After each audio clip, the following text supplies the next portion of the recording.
Parents, this one SAT mistake costs your teen hundreds of points on the exam. Here's exactly why it's happening and how to fix it. For those of you guys who don't know me yet, my name is Jared Wynn. I'm the founder and director of Geometry Gurus SAT Prep. And at this point in my career, I've helped hundreds of students increase their SAT scores so that they can go to their dream colleges or qualify for scholarships. In every single video that I post, I give you guys one actionable step to increasing your teen's SAT score. With that being said, family, let's get straight into it. I need you guys to stop making this SAT mistake so that your teen can finally score that 1500.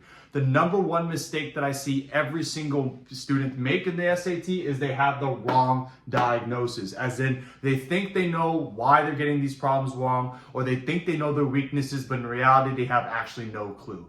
Now, family, I know you're probably asking me, Jared, what about diagnostic exams? What about the blue book? What about the college board report that they send to us after we take each exam?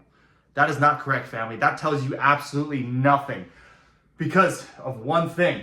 Wrong answers does not mean a proper weakness. What do I mean by that? Let's say, for example, you actually understand a certain problem, but you didn't have enough time to figure out that problem.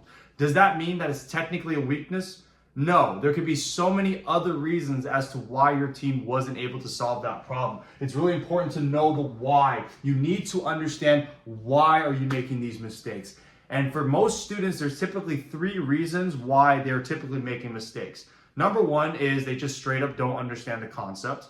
Okay, that's an obvious one. Number two is they're spending way too much time on that particular problem. Like they're spending, 90 seconds on a 30-second problem. And the most common thing that I see, especially for the more advanced students, especially the students who are really confused as to why their score isn't increasing even though they know the content, is that they're spending so much time on the previous problems in the module, the easy ones that should have taken them 30 seconds, but instead took them 90 seconds, that by the time they got to the real difficult problems, even if they understand them, they didn't have enough time to complete them.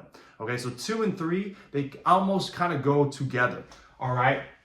Now, why is this such a big deal? Because if you just take a look at what you got wrong as a face value, you're gonna end up working on the wrong practice because you're gonna think it's a conceptual issue for some reason, right? But for example, it might not be a conceptual issue. It might be a strategy issue. It might actually be a timing issue. Like you're spending too much time on the actual problem. Or even worse, you ignore the easy problems because you think that's not a weakness, and then you focus only on the problems at the end of the exam because those are the ones you got wrong.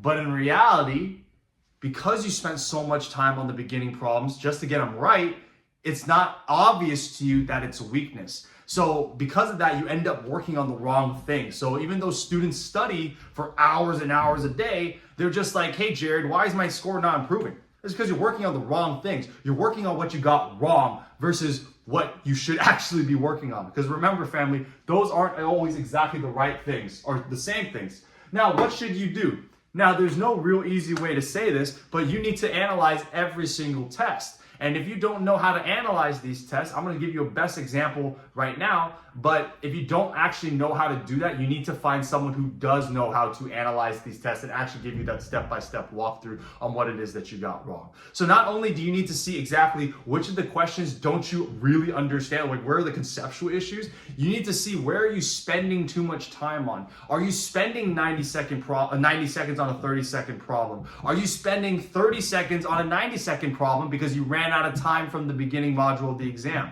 Those are things that you need to look out for every single one of the 90 or so questions that are on each exam.